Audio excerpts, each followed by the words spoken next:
하나님의 사랑은 무한합니다. 지금도 하나님은 우리를 영의 아버지 되시는 성령께서 우리로 함께하게 하셨고, 그 성령 하나님께서 우리를 강건하시고 축복하시는 줄로 믿습니다. 우리가 어그러진 길로 가지 않도록 하나님께서는 우리를 항상 붙잡아 주시고, 하나님의 거룩한 또 축복된 그 길로, 행복한 길로 우리를 인도하실 줄 믿습니다. 그렇습니다. 우리의 신앙생활 가운데 하나님께서는 우리를 붙드시기 위해서, 아들된, 자녀된 자들을 붙드시기 위해서 지금도 우리를 시련 주시고 우리를 훈련시키시는 줄을 믿습니다.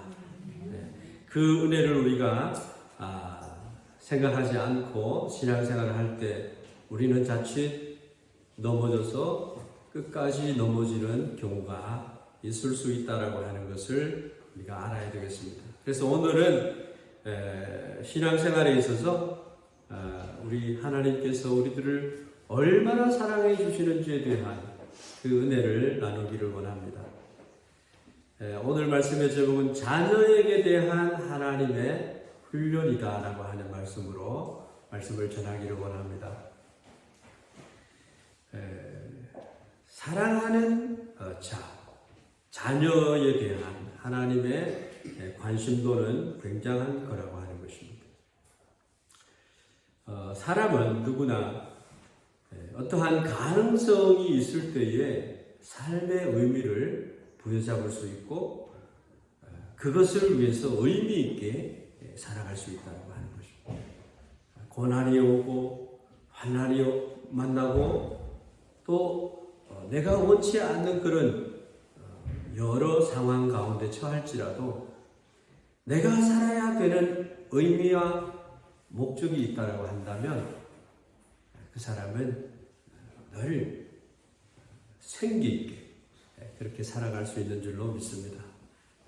어떤 부인이 늘 함께 하던 남편을 먼저 여의고 혼자의 생활을 하게 되었답니다. 그녀는 남편을 이런 생활로 삶의 의미가 없는, 견디기 힘든 그런 나날을 보내고 있었습니다. 몸도 마음도 깊은 병에 들어가기 시작하고 굉장히 힘든 생활을 하게 되었다고 하는 것입니다. 그런데 이제 이 영적 다메지, 스트레스가 너무 많이 이렇게 몸에, 우리의 생각 가운데, 우리의 삶 가운데 자리를 잡으면 이 정신적인 피폐가 오는 것이죠. 사업에 실패를 해도 그렇고, 가장 사랑하는 남편과 부인을 여있을 때도 가장 큰 스트레스를 받게 된다. 그래서 정신과 병원에 찾아가서 다전에 물어보게 되었다라고 하는 것입니다. 그때의 의사가 질문을 합니다. 만약 당신 남편보다가 먼저 당신이 죽었다라고 한다면 당신의 남편은 어떻게 할 것입니까? 물었습니다. 그녀는 대답을 합니다.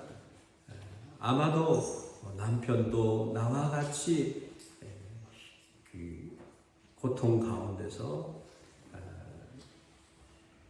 나와 똑같은 그러한 삶을 계속 살아가고 있지 않는가, 그렇게 생각한다는 것입니다. 그때 의사가 말하기를, 당신은 남편을 대신해서 남편이 겪어야 할 그 고통을 당신이 대신 겪는 것이다. 그렇게 대답을 했는데도 불구하고 그 부인은 살 의미를 찾게 되고, 그래서 그 고통을 감내하면서 기쁨을 잃지 않을 수 있었다라고 하는 얘기입니다. 아주 사소한, 정말 나는 이 역경 가운데 이러한 처지에 처해 있다라고 하는 것에 갇혀 있었지만, 그러나 그 말 한마디에 남편이 내가 겪어야 할 이 고통을 겪는 것보다 내가 겪는 것이 좋다라고 하는 생각을 갖게 되었다라고 하는 것입니다. 아주 작은 예이긴 합니다만은 사람이 살아가는 의미가 반드시 필요하다라고 하는 것입니다. 특별히 고통과 고난을 당했을 때 내가 왜 살아야 되지? 삶의 의미를 잃어버린다고 하는 거죠.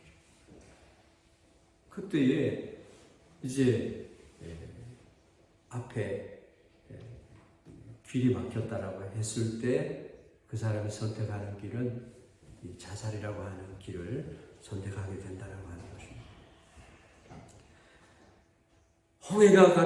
홍해의 앞에 섰을 때에 이스라엘 백성들에게 모세를 원망하는, 하나님을 원망하는 그런 자리에 놓였을 때에 그들은 암담하였을 것입니다.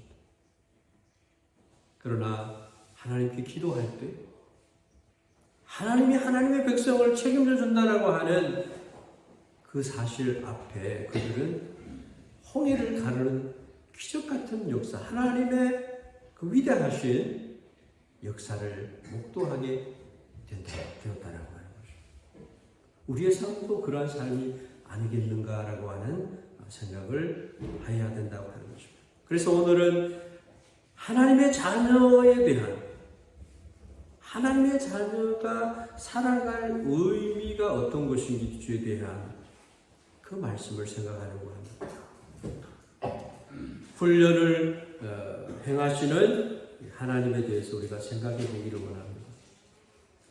우리들은 많은 시간 동안 신앙생활에 있어서도 외국에서 이 삶에 있어서도 우리는 핍절된 것이 많이 있었다라고 생각을 하고요. 경험해보지 않으면 알 수 없는 그런 삶 가운데 처해 있었다라고 하는 생각을 해봅니다. 그러나 하나님께서 우리에게 대한 관심도가 있다라고 하는 것을 우리는 알아야 됩니다.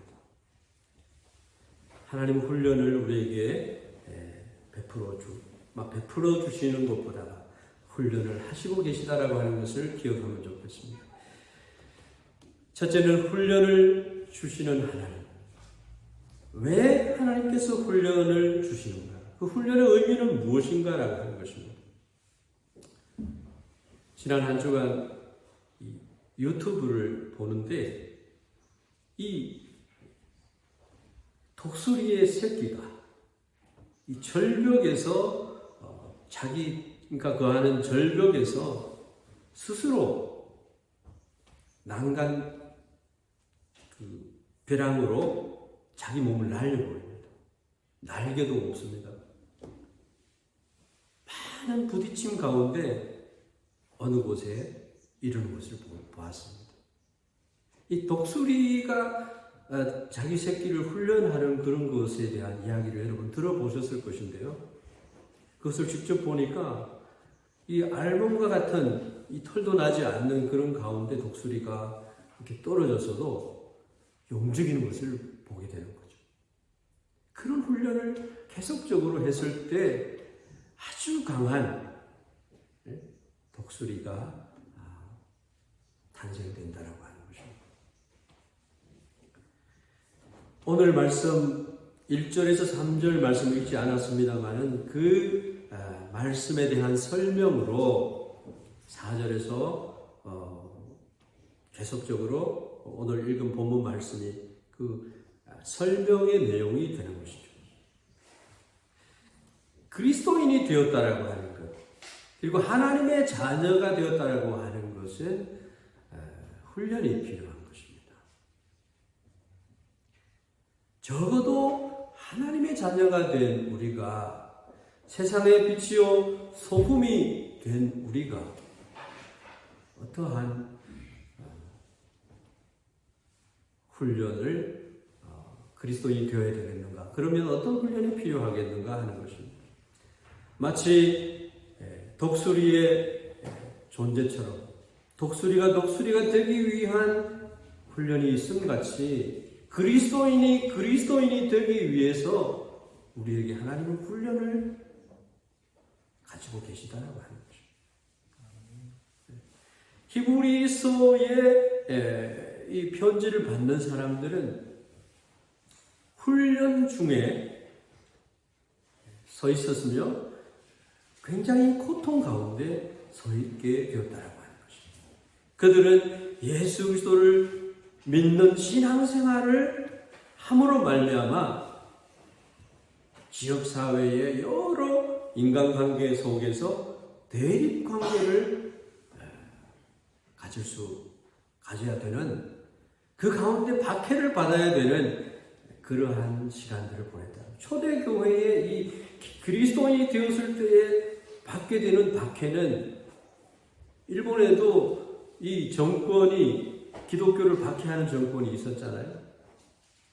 오호 가모제를 만들고 후미에를 만들어서 예수님의 형상 얼굴을 그림으로 가져다 놓고 그것을 밟고 지나가게 하는 그러한 시대가 있었습니다. 그래서 나가사키입니까? 그 언덕에 가면 26명의 순교자의 형상이 서 있는 것을 볼 수 있습니다.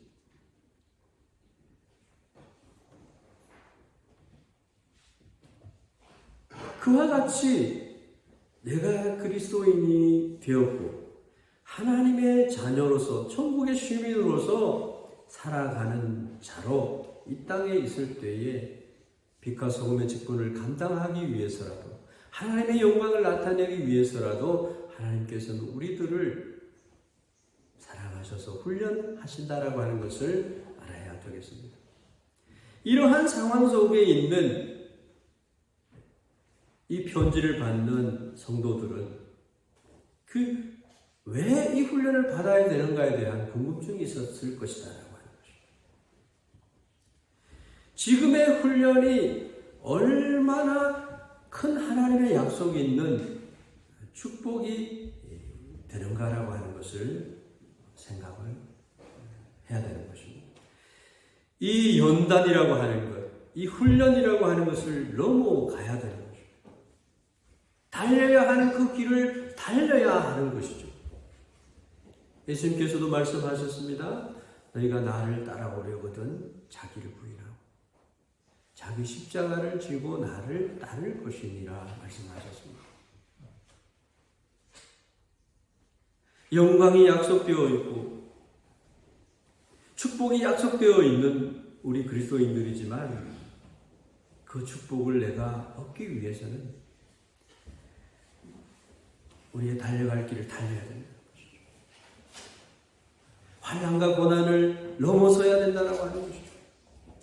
사도 바울이 이야기합니다. 살아갈 의미에 대한 이야기를 합니다. 히타스라 주어진 그 부름의 상을 쫓아가는 것을 봅니다. 빌립보서 3장 13절 말씀, 우리가 잘 아는 말씀이죠. 형제들아 나는 아직 내가 잡은 줄로 여기지 아니하고 오직 한 일, 즉 뒤에 있는 것은 잊어버리고 우리 그리스도인들은 뒤에 있는 일을 너무 생각을 많이 해요. 과거에 살고 있는 것처럼 살아간다는 얘기죠.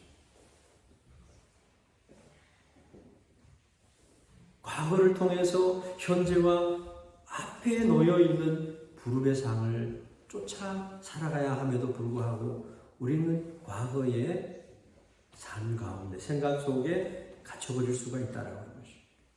사도 바울은 얘기합니다. 뒤에 있는 것은 잊어버리고 앞에 있는 것을 잡으려고 표대를 향하여 그리스도 예수 안에서 하나님이 위해서 부르신 부름의 상을 위하여 달려가노라. 이 골문을 향해서 우리가 달려가는 거죠. 그곳을 향해서 여러분의 삶은 무엇을 향해서 어디를 향해서 왜라고 하는 말 속에서 어떠한 삶을 살고 있는가라고 하는 것입니다. 하나님께서 적어도 보장해 주는 그 축복 가운데서 우리는 적어도 이렇게는 살아야 되겠다라고 하는 어떤 목적과 방향이 되어 있는가라고 하는 것입니다. 젊은이들에게 얘기하고 싶어요. 꿈과 희망을, 방향을 반드시 정확하게 가지면 반드시 그것을 이룰 수 있고 그곳에 내가 설 수 있다라고 하는 것입니다. 성령이 함께 하시면, 성령이 임하시면 말세의 남녀 종들에게 부어주시는 이 성령, 어린이들이 예언을 하고 젊은이들이 꿈을, 비전을 갖고 연세 드신 분들이 꿈을 갖는 내 나이 이렇게 되어서 나는 아무것도 할 수 없어가 아니라 그 나이를 주신 하나님 안에서 영의 아버지 되신 성령 하나님의 인도하심 가운데 나에게 주신 소명과 사명이 있다라고 하는 것입니다. 이 고를 향해서 옆을 보지 않는, 그리고 달려간 길을 마치려 하면은 나의 생명을 조금 귀한 것으로 여기지 않고 달려가겠다는 이런 일념, 의지, 주님을 사랑하는 마음이 우리에게 있기를 주의 이름으로 축원합니다. 오늘 이 말씀이 가르치고 있는 것은 너를 향해서 하나님의 훈련이 있다라고 하는 것입니다. 이 훈련은 자기의 자녀들에게, 사랑하고 있는 자에게 주는 훈련이다라고, 그렇게 오늘 말씀은 얘기하고 있습니다. 그것이 너희들을 사랑하는 증거다, 증표다라고 얘기를 합니다. 이거 받아들이기 쉽습니까? 받고 싶은 마음이 없어요. 예수님 믿으면 범사가 잘 되고 영혼이 잘 되고 강건한 은혜만 있기를 우리는 소망합니다.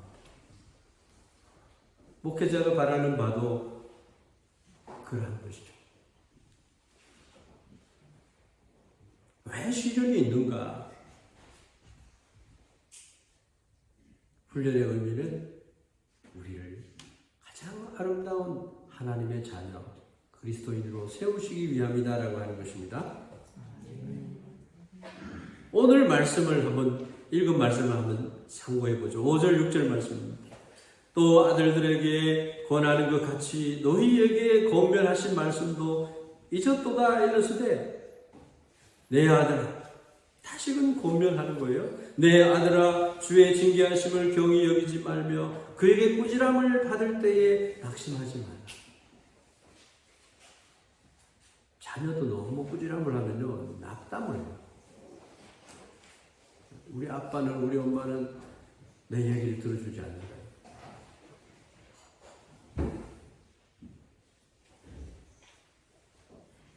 그런데 오늘 말씀에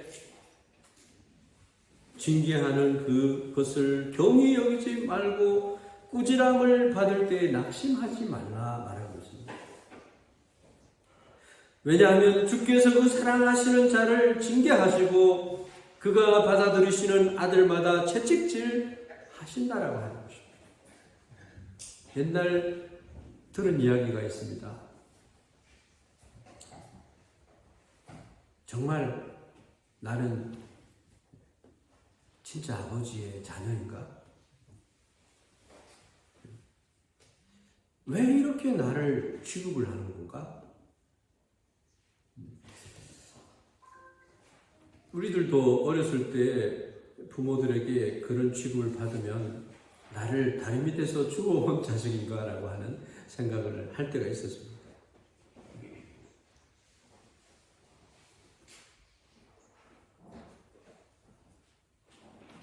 어째서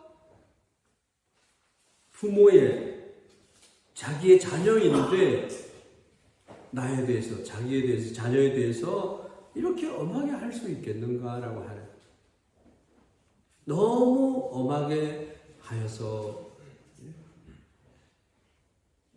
부모 자식 관계를 의심하게 하는 그런 일이 있다라고 해요. 지금 이 편지를 받고 있는 성도들이 하나님에 대해서 그렇게 생각을 하는 거예요. 지금 우리 교회에서 가족 치유 세미나, 가족 케어 세미나를 하고 있는데요.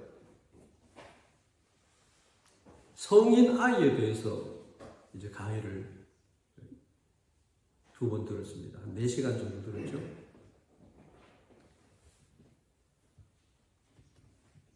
어제는 상처와 치유에 대해서 들었습니다. 다음 주 토요일도 그렇게 들을 겁니다. 우리 안에 성인 아이가, 아직 미숙한 성인 아이가 존재하고 있다라고 하는 이야기를 듣습니다.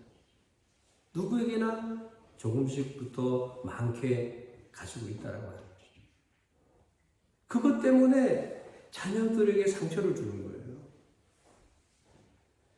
육신의 부모는 자녀들을 사랑해서 사랑을 베풀 때에도 상처를 가지고 베풀기 때문에 또 상처가 상처를 낳는 그런 경향이 있다라고 하는 것이지만, 영의 아버지가 되시는 성령께서 우리들에게 훈련하시는 그 훈련은 완벽하다라고 하는 것을 여러분 믿으시기를 바랍니다.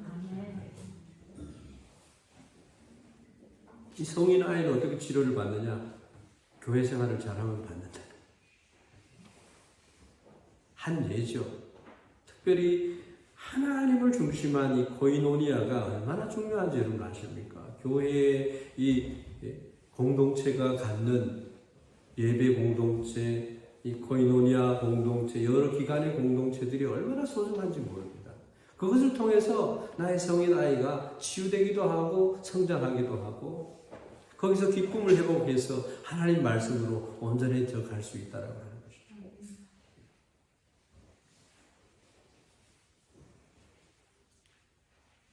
그런 관계로 자녀들에 대한 이 훈련이 우리 육신의 아버지들은 참 하기가 어려운 것 같아요.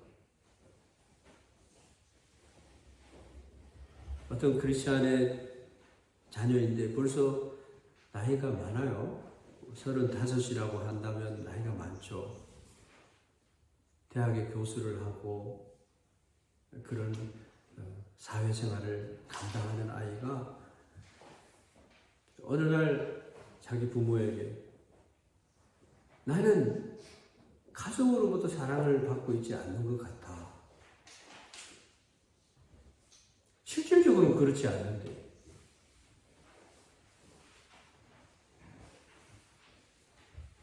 그래서 가족에게 연락을 단절시켜버리고 숨어버리고 나에게 연락을 하지 말라.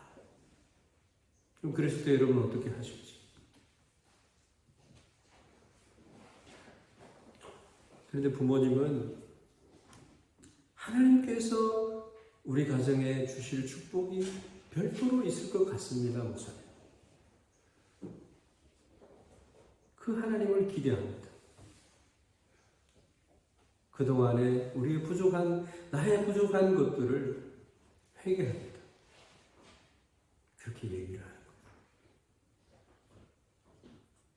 하나님 그 사실을 들으시고 또 인도하시고 축복하실 줄 믿습니다.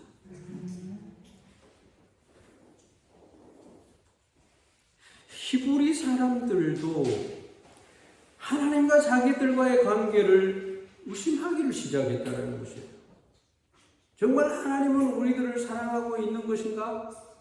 하나님은 우리들에 대해서 어떻게 되어도 좋다라고 하는 것인가? 왜 하나님은 침묵하고 계시는가? 라고 하는 것이죠.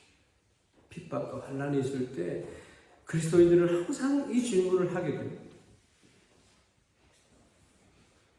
우리仙台교회 성도 여러분들도 의문, 왜 하나님은 이렇게 하시는 것일까? 하나님은 계시는 것일까? 생각을 한 적이 있을 줄 압니다. 잠언 3장 11절 12절 말씀, 내 아들아 여호와의 징계를 경히 여기지 말라. 그 꾸지람을 싫어하지 말라. 대저 여호와께서 그 사랑하시는 자를 징계하시기를 마치 아비가 그 기뻐하는 아들을 징계함 같이 하시느니라. 여러분, 대부호의 자녀들도요 훈련을 시켜요. 나쁘게 훈련을 시키는 부모는 거의 없죠.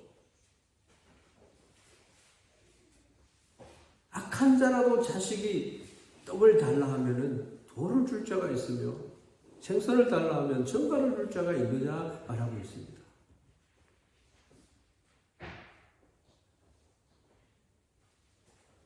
여러분, 먼저 우리가 생각해야 될 것이 무엇입니까?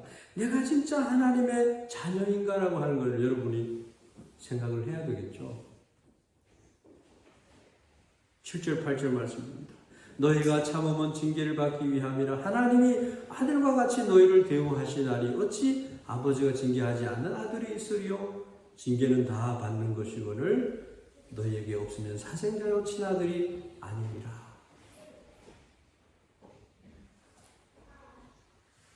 카가와 도요히코 목사님이 계십니다.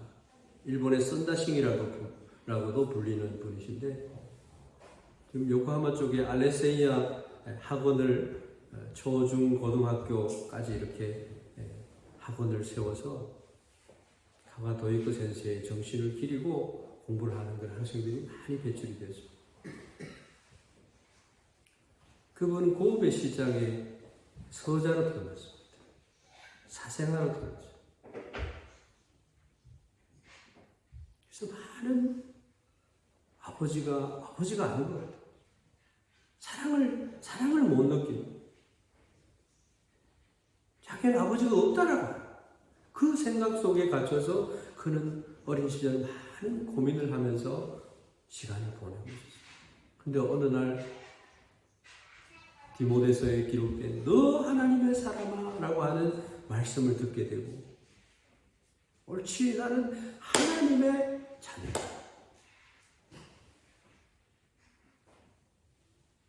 만유의 주 되시고 만군의 주 하나님이 되시는 그분이 나의 아버지가 되고 나를 정말 사랑하셔서 아들 예수 그리스도까지 아끼지 아니하시고 내어주신 그분이 나의 아버지가 되고, 환난과 고통과 눈물이 있는 골짜기를 지나갈 때, 사망의 골짜기를 지나갈 때 그 하나님이 나의 목자가 되시고 나를 그 가운데 건지실 능력자가 되는 것을 여러분 믿으시기를 바랍니다.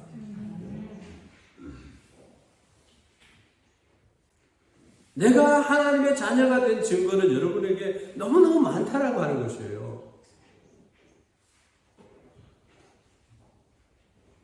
그런데 시련이 어떻습니까? 내가 진짜 하나님 앞에 사랑받는 자녀인 거 맞아? 이렇게 우리가 생각한다라고 하는 것입니다. 성경은 굉장히 엄하게 말하고 있는 부분도 있어요. 그냥 어떤 사람에 대해서는요, 하나님께서 유기시켜 버려요. 훈련을 안 시킨다는 거죠. 벌을 내린다라고 하는 것입니다.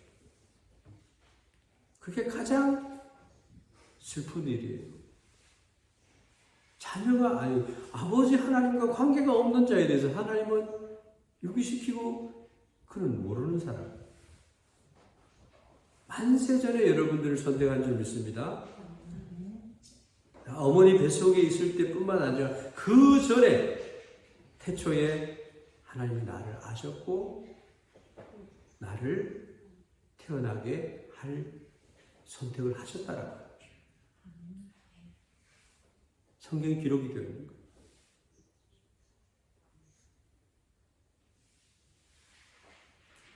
하나님이 사랑하는 자녀이면 후사가 되고 하나님의 관심사를 몸에 내가 입게 되는 것이죠. 아무리 나쁜 자녀도요, 내가 아무리 나빠도 내가 누구누구의 자녀로 태어났으면 누구누구의 자녀가 되어 있는 거예요. 그것처럼 성령으로 우리는 하나님의 자녀로 태어나 있는 줄 믿습니다. 로마서 1장 24절 말씀. 하나님께서 그들의 마음의 정욕대로 더러움에 내버려 두사 그들의 몸을 서로 욕되게 하게 하셨으니 라고 하는 말씀. 또 26절 말씀. 하나님께서 그들을 부끄러운 욕심에 내버려 두셨습니다. 하나님이 유기시켜버려요. 그런데 자녀이면 아니에요. 자녀에게는 하나님께서 축복의 대상이시고 하나님이 사랑하는 사랑의 대상이기 때문에 우리들은 행복합니다.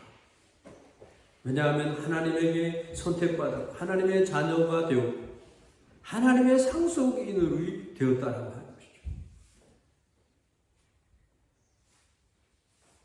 그런데 하나님이 구원하지 않기로 작정된 사람에 대해서는 영원한 멸망이 되는 자로 그대로 남아있다라고 하는 것이죠.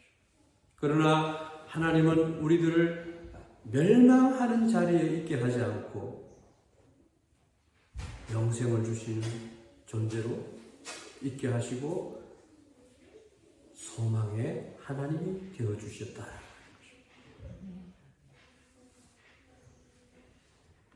하나님은 우리들을 위해서 예수 그리스도를 메시아로 구원의 주님으로 우리에게 보내주십니다. 영접하는 자, 곧 그 이름을 믿는 자들에게는 하나님의 자녀가 되는 권세를 주셨다고 하는 것입니다.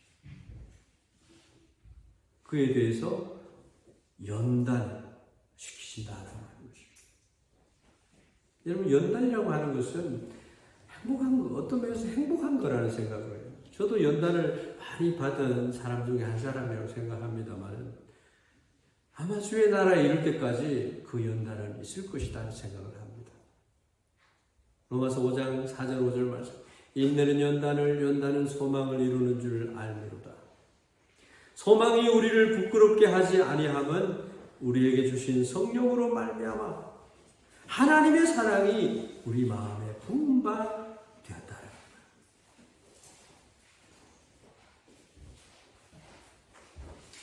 하나님은 우리에게 성령을 주셨어요. 하나님의 사랑이 우리 마음에 부은 바 되었어요.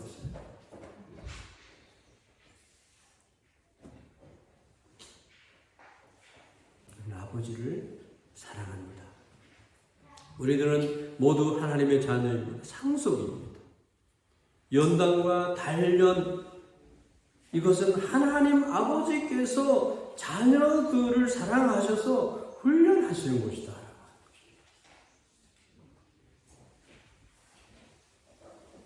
이게 하나님의 말씀입니다. 정말 우리 하나님의 자녀인 것입니다. 두 번째로는 이 연단, 단련하였을 때의 그 유익함이 무엇인가? 크리스천들은 성령에 겸손하게, 겸허하게 성령을 신뢰하고 따르는 자들입니다.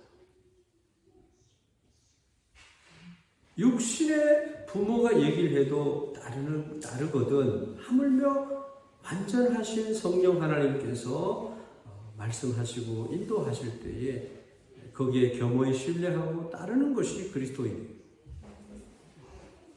오늘 성경은 영의 아버지를 그렇게 표현하고 있습니다. 영의 아버지는 우리를 너무 잘 아시는 분입니다. 또 우리 육신의 아버지가 우리를 징계하여도 공경하였거든 하물며 모든 영의 아버지께 더욱 복종하며 살려 하지 않겠느냐. 하나님을 제대로 아는 그런 그리스도인들은 복종하면서 네 알겠습니다 라고 복종하면서 살아간다라고 합니다. 아까도 얘기했습니다만 육신의 부모인 것은 부족해요. 부모가 된다는 것 자체도 어려워요. 그런데 부모가요 자녀를 학대하는 문제가 많이 대두됩니다. 학대를 받아서 중병에 걸리기도 하고요. 생명을 잃어버리기도 합니다. 아이를 정말 사랑하고 훈련하는, 성장시키고 정말 하나님의 기업으로 축복된 그런 가정으로 이렇게 해나가면 좋겠습니다만, 지상의 부모들은 충분하게 그것을 할 수 있는 그런 역량이 없는 것 같아요. 약한 것 같아요. 왜냐하면 자기 자신이 바르게 연단을 받지 못했기 때문에 미성숙한 그대로의 자기를 통해서 나타난 결과가 그런 결과를 나타내는 것이 아닌가 싶어요. 그래서 우리들은 한계를 가지고 있어서 참 애석하다. 그렇지만 우리들의 참 아버지 되시는, 영의 아버지 되시는 하나님은 이 부족한 것을, 그 가정을 다 책임져 주십니다. 하나님이 이번에 나서서 우리를 책임져 주신다는 거죠.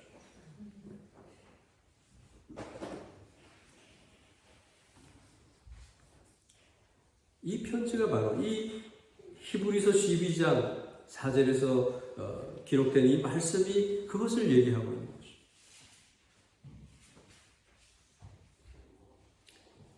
또 나옵니다. 연단의 목적이 또 나옵니다. 10절 말씀. 그들은 잠시 자기의 뜻대로 우리를 징계하였거니와 오직 하나님은 우리의 유익을 위하여 그의 거룩하심에 참여하게 하시느니라.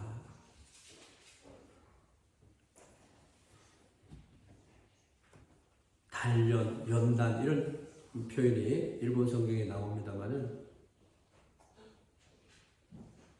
우리가 예수 그리스도를 메시아로 구원의 주님으로 영접했을 때에 우리는 천국에 가는 티켓을 가진 것과 똑같은 거예요. 이 티켓이 있으면, 예수를 믿는 믿음의 이 티켓이 있으면 우리는 천국까지 무사히 갑니다. 그런데 연단이 필요하다는 거죠. 일본 성경을 보면 하나님 자신의 신성에 들어가게 하기 위한 목적을 가지고 우리를 연단한다는 거죠. 구약 성경에서 계속 얘기하는 것이 내가 거룩하니 너희도 거룩하라는 거예요. 신약 성경에서는 그리스도를 본받아 살아가라는 거예요. 우리 훈련을 진짜 많이 받아야 돼요. 우리 교회 안에도 훈련, 양육 프로그램이 좀 많이 있으면 좋겠어요. 좀 우리의 마음이 넓어지고 생각하는 그 목적들이 좀 커지고 좀 높아지고 이렇게 되면 좋겠다. 하나님이 우리 성도 개인을 어떻게 생각하는가를 우리가 생각을 해야 되지, 자기의 의로 남을 비판하고 판단하고 이렇게 하는 것은 하나님에게 전혀 기뻐하는 내용이 아니다라고 하는 것입니다. 교회에 와서 누구의 비판을 받고 누구의 지적을 받을 일이 왜 있어야 되겠습니까? 하나님의 말씀을 통해서 배우고 확신하는 일을 거하면서 하나님으로부터 훈련을 받아 나가면 된다라고 하는 거죠. 어떤 목사님에게 자기의 의로 그 목사님을 판단을 해봐요. 그 판단을 받는 목사님 얼마나 기분이 나쁘겠어요? 자기의 의를 세우면 안 된다라고 하는 거죠.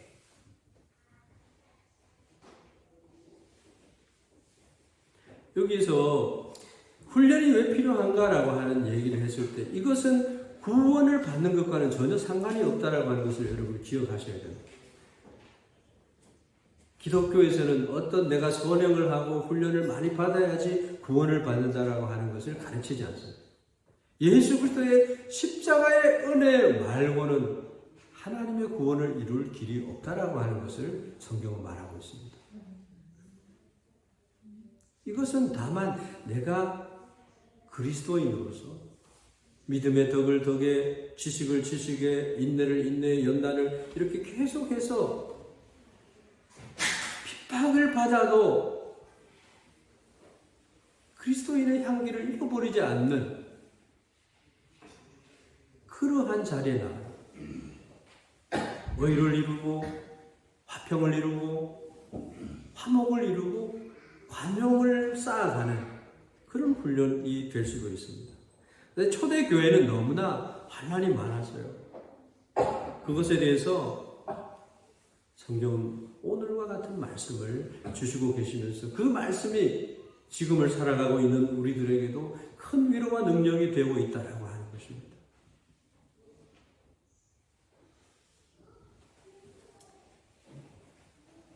11절 말씀, 무릇 징계가 당시에는 즐거워 보이지 않고 슬퍼 보이나 후에 그로 말미암아 연단 받은 자들은 의와 평강의 열매를 맺느니라. 정말 합당한 말씀을 하셨어요. 훈련과 연단을 받을 때는요, 그게 기쁜 것이 아니에요. 슬픈 거예요.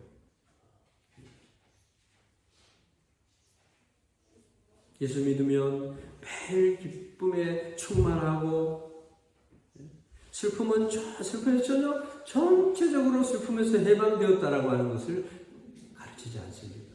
예수 믿으면 오히려 주님이 주시는 기쁨 안에서 이 모든 슬픔을 이겨나가는 삶을 사는 능력을 받는 것이라 그렇게 생각을 하는 것입니다. 참된 그리스도인의 생활에는 주님의 연단이 그 고통과 슬픔이 동반한다라고 하는 것을 잊어버리면 안 됩니다. 조금 시련과 어려움이 왔다고 해서 하나님이 안 계신다 이렇게 하는 것은 아니다라고 하는 것입니다. 무시로 오히려 내가요 주님께 쓰임받는 자가 되도록 그 자리를 지켜야 됩니다. 이 교회 아니면 뭐 다른 교회 가면 되겠지. 아니에요. 그 교회가 바른 교회라고 한다면, 이단이 아니라고 한다면 그 교회에 내가 그리스도의 제자로 화목히 하는 직책을 맡은 자로서 이 교회에 주님의 필요를 채워야 된다는 거예요. 마지막으로 이 시련 안에는 하나님의 사랑이 얼마나 많이 내포되어 있는지 몰라요. 로마서 8장 35절 이하의 말씀 우리 너무 잘 압니다. 누가 우리를 그리스도의 사랑에서 끊으리요? 환난이나 공고나 박해나 기근이나 적신이나 위험이나 칼이랴라고 말합니다. 하나님의 사랑에서 끊을 자는 없어요. 하늘의 천사들이나 사망이나 생명이나 천사들이나 권세자들이나 현재일이나 장래일이나 능력이나 높음이나 기품이나 어떤 피조물이라도 우리를 그리스도 예수 안에 있는 이 사랑에서, 하나님의 사랑에서 끊을 수 없다는 것입니다.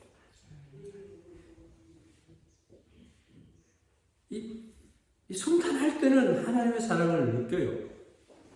하나님께 감사도 드려요. 그런데 예상도 하지 않는 이런 역경 가운데 처했을 때에, 역과 같은 시련을 만났을 때에 하나님의 사랑을 느낄 수 있겠냐 하는 거예요. 하나님이 어디에 있어요? 하나님 저주하고 나가 죽으세요. 가장 절친한 친구 세 사람이 와서 네가 죄를 지어서 하나님이 너를 벌하시는 거야. 자기 의의 기준으로 욥을 얼마나 괴롭히는지 몰라요. 그게 변명자가 누구예요? 하나님 자신이에요. 하나님의 허락이에요. 욥보다 나를 더 경외하고 의로운 사람이 있는가 봐라. 그럼 하나님 욥을 시험해 보세요. 생명을 건드리지 말고 시험을 해봐라 그랬죠.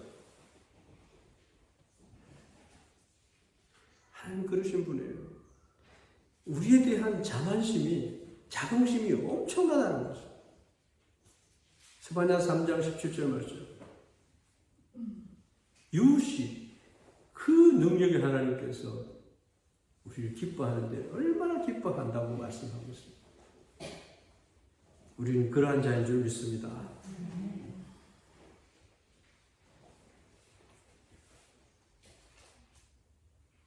역경 가운데서도 우리는 주님을 사랑할 수 있는 그걸 하나님 보신다는 거예요. 아브라함에게도 시험이 있었어요. 그 시험에 통과한 아브라함에게 믿음의 족장이 되는, 믿음의 통로가 되는, 아브라함의 자손이라고 불림을 받는 믿음의 조상으로 세워주셨더라고요. 아무나 그런 이름을 주는 게 아니잖아요. 조금 시련이 오면 바람에 나는 그 어떤 것처럼 말이죠. 휩쓸려 가면 안 되잖아요. 그리스도인들이.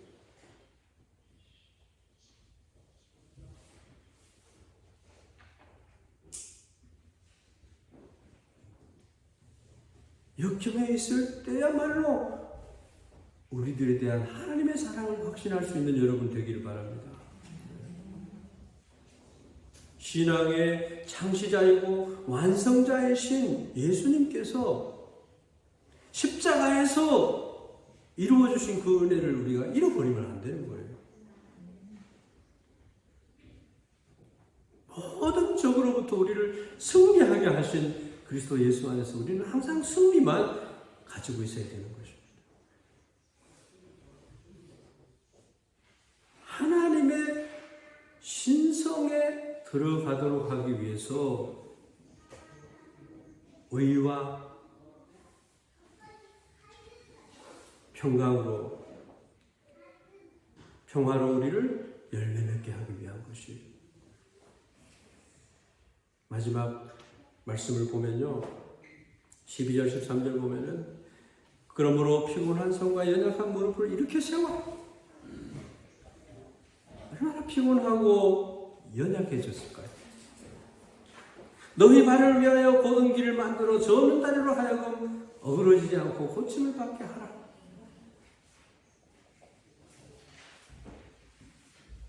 처음엔 이 말씀이 잘 이해가 안 됐어요. 근데 그들의 처한 그 모습 가운데 내가 서볼 때 이 말이 이해가 돼요.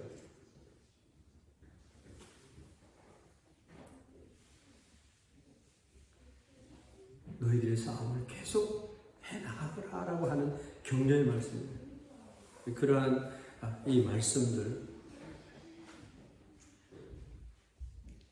하나님의 사랑을 알아야 됩니다. 그 시련 가운데서도 하나님의 사랑을 느껴야 됩니다. 목적이 있는 거예요. 자녀이기 때문에 하나님의 말씀이 우리를 보장하고 하나님의 자녀라는 거죠.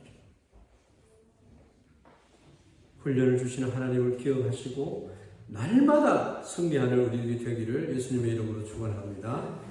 기도하겠습니다. 하나님 우리 아버지, 우리들을 주님의 자녀로 선택해 주시고 주님의 자녀로 인치어 주셔서 성령 하나님 가운데 우리가 인도함을 받게 하심을 찬양합니다.